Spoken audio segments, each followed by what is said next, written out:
اور پھر اللہ نے آسانی کر دی، فرمایا وَلَوْ أَنَّهُمْ إِذ ظَّلَمُوا أَنفُسَهُمْ جَاءُوكَ، محبوب اگر یہ اپنی جان پر ظلم کر لینا تو تیری بارگاہ میں آ جائے، پھر یہاں آ کے اللہ سے معافی مانگے، محبوب بھی ان کی سفارش کر دیں تو اللہ کو معاف کرنے والا پائیں گے، توبہ قبول کرنے والا پائیں گے۔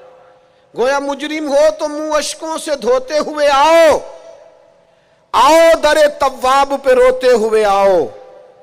قرآن میں موجود ہے توبہ کا طریقہ، پر سرکار کی دہلیز سے ہوتے ہوئے آؤ۔ ہاں ہاں، سرکار کی دہلیز سے چلے نہ ایمان دو قدم بھی اگر تیرا ہم سفر نہ ٹھہرے، اور تیرا حوالہ دیا نہ جائے تو زندگی معتبر نہ ٹھہرے۔ لبوں پہ ایاک نستعین ہے اور اس حقیقت پر بھی یقین ہے، اگر تیرے واسطے سے مانگوں کوئی دعا بے اثر نہ ٹھہرے۔